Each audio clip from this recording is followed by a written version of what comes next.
A year ago, I recorded a video with the 10 best traps in the Scandinavian Defense. You guys loved it a lot, it got over 1 million views, and you sent me also a bunch of questions. That is why today I decided to publish an improved and revised version. Enjoy. The Scandinavian Defense is indeed probably the best opening for blitz, for black, and here in most cases your opponents are going to capture the pawn. Sometimes they'll push the pawn forward, and in a moment I'll tell you what to do in that case. But let's start with the main line, pawn takes. Now you do not want to recapture because that allows white to bring the knight forward and gain a tempo. Instead you play knight f6, aiming to get the pawn back without exposing your queen. And now white is at the crossroad. There are basically three main choices. They can either try to hold on to this extra pawn by going c4, or they can use a plain, simple move, knight to c3, which is what beginners often play. Not dangerous, but anyway they do. Finally, there is a move d4, which is what computer recommends, and this is what advanced players play. Let's start with this one, and after that we'll go back to the other alternatives. So here, you recapture the pawn, and after c4, white is trying to gain a tempo, you've got this provocative move, knight to b4. Kind of exposing this knight, inviting white to try to take advantage of this, because at first it looks like you're indeed in trouble. The knight is attacked, so is your king. As you cover, they can go d5, capitalizing on the pin. Now it looks like your knight on c6 is in trouble, and even the other one is in trouble as well, but you have an absolutely mind-boggling refutation. It's the move pawn b5, the move which is very hard to foresee or even to comprehend, and that is why so many players fall into this trap. Now, they'll usually capture it either with the pawn or the queen. Let's say they capture with a pawn, then you play bishop f5, and you aim at this square of c2. Normally with a knight, forking his king and rook, so knight c2 is coming. They got a few things to do, but basically they're already lost. For example, if they capture this knight this way, there's also a very interesting way. You can play bishop c2 with a very unusual double attack. You attack their queen, but also this d1 square. And if he captures the knight, for example, queen d1 is a sudden checkmate. You kind of replaced his queen by yours. Bonk. What else can he do? Let's say he captures your knight with the other pawn, but then you execute your main threat, knight c2, forking his king and rook. The king is in check, it needs to move. Let's say it goes here, then you grab a rook, and now you're already ahead in material, plus you hit this knight. You also are about to capture this pawn, and then to attack the king, white is really in trouble. And if white tries to consolidate with knight c3 guarding this pawn, then they say that a knight on the rim is green, but in this case, he who loves last loves best. Bishop c2 is another unusual double attack, and your knight helps making it happen. Finally, what if your opponent decides to be defensive? He doesn't take your knight at all, but plays knight a3 to cover that weakness on c2 so that you cannot jump there. There is still a nice follow-up. You play queen takes d5, sacrificing your knight right here, and after it's accepted, you have a nice follow-up. Queen e4 checks the king after white covers. Anyhow, you continue with one more check, and here is the trick. It is not just a check, it is also a discovered attack of his queen. That's the whole point. On the next turn, you're going to grab his queen, let's say in this line, and now you have winning material advantage. Your opponent may have a glimpse of hope with bishop takes f5, but not for long, because you counter with another double attack, and now you grab this bishop and you win the game. You're up a queen, you're about to play queen e4 check, attacking the king, attacking all these pawns. Maybe you want to play e6 and grab the knight. All in all, you're just winning. So far we talked about white capturing this pawn by their pawn, but how about queen capturing this pawn? That leads to one of the funniest opening traps ever. You continue with this knight to c2 check, your main idea. This square is no longer covered by the queen, therefore you don't even need to develop your bishop. You can play the knight check straight away, and after the king moves, it still looks like the situation is complex, a lot of pieces are hanging, but there's a beautiful move, bishop d7, which narrows it down basically to just a single variation, which is exactly what you want. What can white play? He cannot take this knight because of knight d4 with this check, double attack, discover attack, and everything. It's just bad for white. Therefore, pawn takes c6 is pretty much forced. And now your opponent hopes for, this capture, but now you go bishop g4. A sudden double check. Alright, therefore the king is forced to play. Now another unpleasant surprise, queen d1.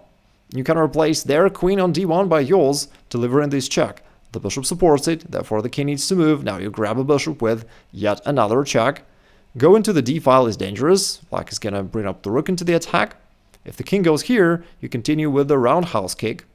Another unusual surprise. Somehow your pieces take over the first rank. The king moves right here, and now you continue with e5. This move often starts the game, but of course it's much nicer when it ends the game, such as in this case. Here the trick is you open up this bishop check. and there's no normal way for white to stop this. Your other bishop also takes away the other diagonal. White cannot play b4 because of this pin. Therefore, this check is indeed deadly. Basically, white can resign straight away. I mean, if you want to play it out exactly till the checkmate, it's going to be a couple more moves, but it is still a checkmate. As we have seen, allowing you to keep your knight on b4 is really dangerous for white. Therefore, some of your opponents will play pawn a3 trying to get rid of this annoying intruder. You just slide it back, and now d5 still looks winning for white. Your knight is pinned, it cannot go, and it's attacked. Knight c5, little counter strike, does not seem to help, because after queen b5, not only this knight is still in danger, but now the other knight is in danger just as well. But now you pull off a super duper brilliant move, pawn e5. Now, most players play this move right at the very beginning of a chess game, but in this case you can get a double exclamation mark for it because it's a brilliant move. Here you sacrifice this knight because your plan is to trap the queen.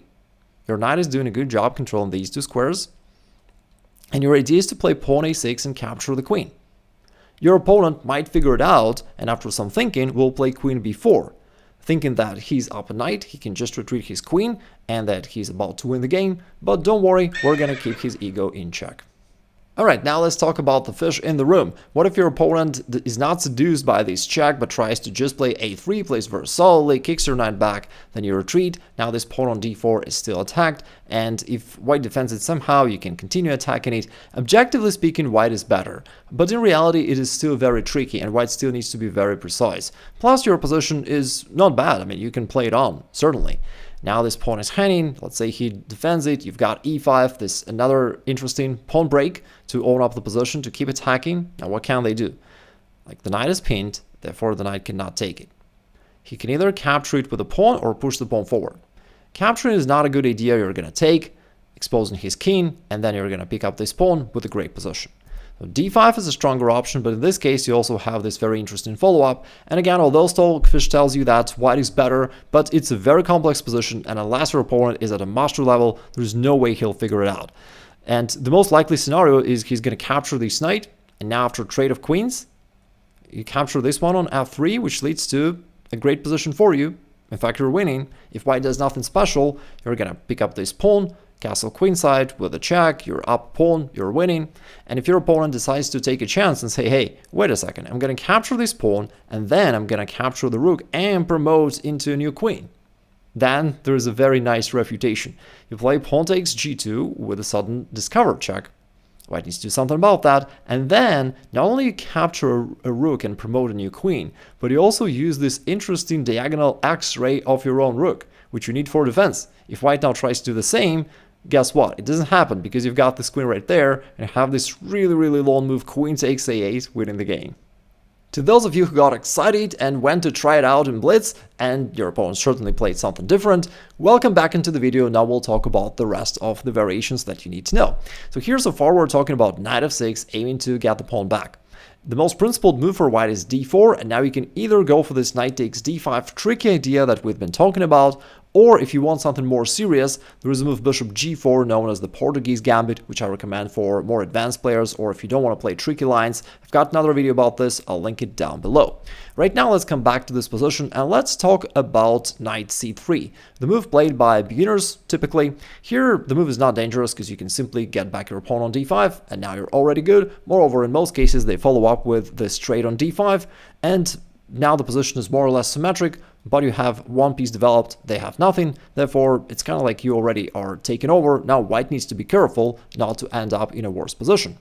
And what can happen after that? Well, usually both sides develop, you bring your bishop to g4 at some point, pinning the knight, then you can castle queenside, so that your rook is also active and helps you to put pressure to his central pawn. And after c3 defending the pawn, you can break open the center with e5, and if your opponent tries to take on e5, this is a losing blunder. Nice thing about these all variations is that a lot of natural moves of your opponent are wrong. Your opponent was expecting you to trade queens, but instead you slide your queen here to e4, opening up this discovered attack from your rook. And now once your opponent does whatever with his queen, you capture this pawn on e5. But now you have this monstrous pressure across the central files, and white is already defenseless. You're now attacking this knight on f3. He cannot take on e5 because of this checkmate. Otherwise, what can he do? He also cannot easily castle because then his bishop on e2 is undefended. You're gonna simply grab it with your queen, like this, and you're winning. What else can he play? He needs to somehow defend this knight on f3, otherwise you're gonna capture it. Maybe he'll try c4 so that his queen gets involved into the defense, but you have zero respect to his defenders. You can go rook d3, one of ways to finish it off, attacking the queen. The rook cannot be captured because the bishop is pinned. And after the queen goes anywhere, now you finally get to this knight on f3, you capture it, the bishop is still pinned, you cannot move, otherwise you recapture with the knight, and then you have this Trojan horse that allows you to win the game. One of the questions that you guys have been asking me about is, what if my opponent does not even take the pawn, but just pushes his pawn forward? In this case, you play c5, controlling the center, controlling this square, and then you aim to play knight c6 to start surrounding and attacking this pawn on e5. And you're getting something similar to the French defense, but a much better version for you. This pawn on e5 is in fact weak. You have this long diagonal for your bishop to be developed. Life's good. In most cases they play d4, but now you can capture this pawn straight away. After queen recaptures, knight c6 is very strong, putting pressure to his queen and central pawn. They'll try bishop b5. Again, I'm showing you the most played line, pinning your knight down to the king. And in this position, of course, there are different ways to go about this. I love the move bishop d7 because it's a very tricky attempt. You neutralize the pin, and therefore this threat is now real. And in most cases, your opponents will notice that, hey, my queen needs to move, but it can actually capture this pawn. This is what they'll do most of the time. Of course, some of them might simply trade off this knight on c6, which is targeting their queen. In this case, it's great for you. You've got a really strong center. You've got the advantage of two bishops. Life's good. By the way, if you're not sure what I'm talking about, these positional factors, I've got a free masterclass about this. You can click the link below the video and check this out. It's going to help you with that component because really chess is a strategic game. Anyway, back to what we're talking about. Usually they're going to capture this pawn on d5 and be happy. They'll think that you blundered it, but now you continue with e6. You keep gaining tempos, attacking the queen. The queen needs to move somewhere. If it goes somewhere back, you can pick up this pawn on e5. And that is why they play queen e4, trying to put their queen to a safe square and to protect this pawn, but they blunder this strong counter queen a5 with a double attack to their king and bishop. Knight c3 is the only way to try to hold on to this bishop, but now bishop b4, you pile up to this pin and white is still in trouble. One funny line which may really occur here is very often they see that the knight is in danger and they want to support it by going knight e2, but in that case you can simply grab the bishop. Due to the pin, they can now recapture your up a piece, and from here your queen also attacks this pawn on e5, just as well. So let's take that back. If instead they try to get rid of this bishop, which is hanging, because otherwise you want to capture it, either straight away or you want to first trade on c3 with check and then take the bishop. If they want to take here, you could recapture, but it's stronger to play this check because now you take direct aim at their king. And after the trade, this is actually a double attack to his king and rook. That's why I said that I love this variation. Very often you'll end up with this totally winning position. And on the next move, you could take the rook, but here it's even stronger to recapture, saving all the threats that you have. The most usual move they play is queen g4, maybe hoping for some counter attack, but of course it's not going to happen. And by the way, pessimists castle to put their king to safety, but you castle to put his king in danger. And now it's literally a checkmate on the next move. Now we're moving on to the next line, pawn c4, used by people who charge their phone at work to save electricity at home. Here white simply wants to hold on to their extra pawn on d5. And after e6 you undermine it, and although white is up a pawn indeed, you are way ahead in development and you're going to capitalize on that and to develop a quick attack. After d4, temporarily looks like white is doing just fine. Again, he's up a pawn and he's got this beautiful center. However, bishop b4 starts questioning white's position because he's underdeveloped and you wish to attack. He can play knight c3, most natural move, but now knight e4, you keep capitalizing on the same pin and you add more pressure, and after bishop d2, very natural reaction. In this case, however, it drops this pawn on d4. It is no longer defended by the white queen, and therefore you can simply go ahead and capture it. Basically, you're already winning the game. You got back your pawn, you keep attacking with strong pressure, and if he tries knight f3, trying to force your queen to move, you can be nice to your opponent and do what he wanted.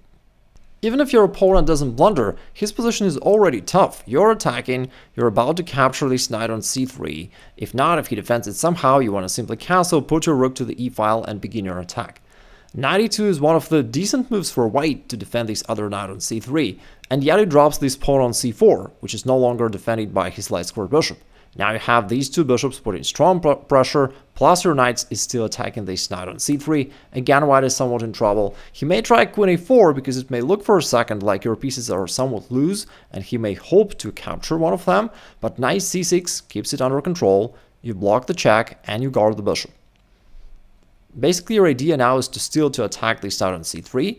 You can eliminate the defender first and then capture that one on c3 and win the game. In one game, white tried to play d5, maybe to counterattack, but black just keeps horsing around. The queen doesn't have many squares to go to. Knight d3, another unpleasant surprise, the king is in check, and after king d2, you've got this fantastic move, queen takes d5. The knight cannot counter it because it's pinned.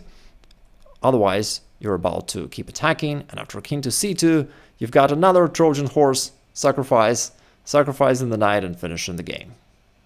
Once again, we're talking about the line pawn c4, used by people who reuse a t-back 5 times. Here they want to hold on to their extra pawn, but after that they fall behind in development, getting you a lot of opportunities for your early attack. And after d4, bishop b4 check, as we have seen, covering with the knight has its downsides. After knight e4, you just continue your attack. Instead, they may try bishop d2, covering their king that way, and offering you to trade bishops, but we know that to take is a mistake. We're not going to be that simple. You're going to play queen e7, defending your bishop and also preparing to develop your pieces. Still, your opponent may wish to play queen a4 with a doubled attack with a check, hoping that maybe he can grab your bishop. In this position, most players play knight to c6, missing a rare opportunity to counter their check by a counter check that wins the game.